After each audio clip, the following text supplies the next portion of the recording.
నమస్కారం అందరికీ. Welcome to my channel NB Veda. మనం స్కూల్లో ఉన్నప్పుడు పెద్దయ్యాక ఏమవుతావు అని అడిగితే ఒక్కొక్కరు ఒక్కోటి చెప్తారు. ఒకరు డాక్టర్ అని, ఒకరు యాక్టర్ అని, లేదా ఇంకొకరు సైంటిస్ట్ అని అంటారు. నిజంగా మనం అనుకున్నదే అయ్యామా? ఒక రీసెర్చ్ ప్రకారం కాలేజీ పూర్తి చేసిన వాళ్ళల్లో కేవలం 27% మంది మాత్రమే తాము చదువుకున్న చదువుకి సంబంధించిన ఉద్యోగాలు చేస్తున్నారు. మిగతా వాళ్ళంతా ట్రాక్ మార్చేశారు.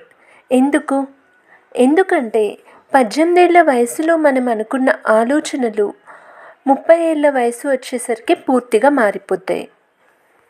ట్విస్ట్ ఏంటంటే గడిచిన 10 ఏళ్లలో మనం ఎంత ఫాస్ట్గా మారామో ఒప్పుకుంటాం, కానీ రాబోయే 10 ఏళ్లలో కూడా మనం అంతే మారుతాం అనే నిజాన్ని మాత్రం మన బ్రెయిన్ అస్సలు ఒప్పుకోదు. దీన్నే సైకాలజీలో ఎండ్ ఆఫ్ హిస్టరీ ఇల్యూజన్ అంటారు. ఫైనాన్షియల్ ప్లానింగ్లో మనం చేసే తప్పులు ఏంటో తెలుసా?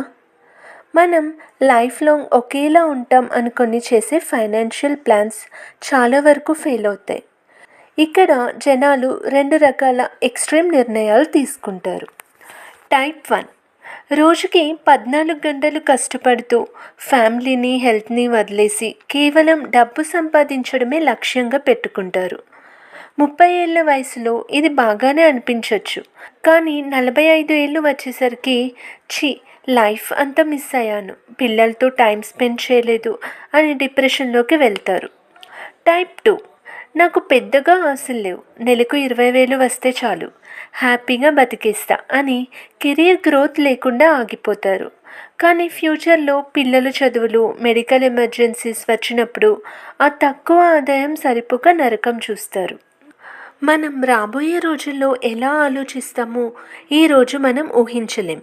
మరి దీనికి బెస్ట్ సొల్యూషన్ ఏంటో తెలుసా? ఆథర్ మోర్గన్ హౌసెల్ ఒక సూపర్ ఐడియా ఇచ్చారు. అదే మోడరేషన్.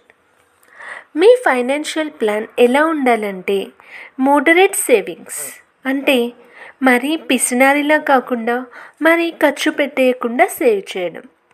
మోడరేట్ ఫ్రీ టైం, పనితో పాటు ఫ్యామిలీకి కూడా టైం ఇవ్వాలి. Moderate career pressure. ఇలా బ్యాలెన్స్డ్గా ప్లాన్ చేసుకుంటే భవిష్యత్తులో మీ టేస్ట్లు, మీ గోల్స్ మారినా సరే మీ ఫైనాన్షియల్ ప్లాన్ దెబ్బతినదు.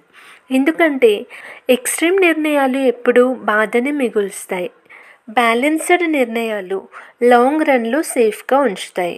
డబ్బు సైకాలజీలో అత్యంత ప్రమాదకరమైనది. అంటే నేను ఆల్రెడీ ఈ బిజినెస్లో 5 లక్షలు పెట్టేశాను, నష్టం వస్తున్నా సరే దీన్నే కొనసాగిస్తా అనడం. లేదా నేను కష్టపడి లా చదివాను, నాకు నచ్చకపోయినా లైఫ్ లాంగ్ లాయర్గానే ఉంటా అనుకోవడం. గతంలో మీరు పెట్టిన టైం, డబ్బు తిరిగి రావు. వాటి కోసం చూసుకొని మారుతున్న మీ మనస్సును చంపుకొని పాత ప్లాన్లకే అతుక్కుపోవడం వల్ల భవిష్యత్తు మరింత నాశనం అవుతుంది. మీ గతానికి మీ ప్రెజెంట్ సెల్ఫ్ బానిస కాకూడదు. మీరు మారారు అనిపిస్తే, పాత ప్లాన్ ఫెయిల్ అనిపిస్తే అక్కడితో దాన్ని వదిలేసి కొత్తగా స్టార్ట్ చేసే ధైర్యం ఉండాలి. డబ్బు విషయంలో కాంపౌండింగ్ చాలా పవర్ఫుల్, కానీ ఆ కాంపౌండింగ్ జరగాలంటే మీరు ఒకే ప్లాన్ మీద చాలా ఏళ్ళు నిలబడాలి. మీరు చాలా ఏళ్ళు నిలబడాలి అంటే ఆ ప్లాన్ మీ మారుతున్న మనస్తత్వానికి తగ్గట్టు ఫ్లెక్సిబుల్గా ఉండాలి. కాబట్టి నేను మారుతాను, నా గోల్స్ మారుతాయి అనే నిజాన్ని ముందే ఒప్పుకోండి. దానికి తగ్గట్టుగా బ్యాలెన్స్డ్గా ఇన్వెస్ట్ చేయండి. నేను ఒక క్వశ్చన్ అడుగుతాను. మీలో ఎంతమంది 5 ఏళ్ల క్రితం అనుకున్న జాబ్ లేదా లైఫ్ని ఇప్పుడు లీడ్ చేస్తున్నారో తప్పకుండా కామెంట్ సెక్షన్లో కామెంట్ చేయండి. ఈ వీడియో మీకు హెల్ప్ఫుల్ అనిపిస్తే ఈ వీడియోని లైక్ చేసి మీ ఫ్రెండ్స్తో షేర్ చేయండి. ఇలాంటి మరిన్ని బుక్ సమ్మరీస్ కోసం వెంటనే మా ఎన్బి వేద ఛానల్ని సబ్స్క్రైబ్ చేసుకోండి.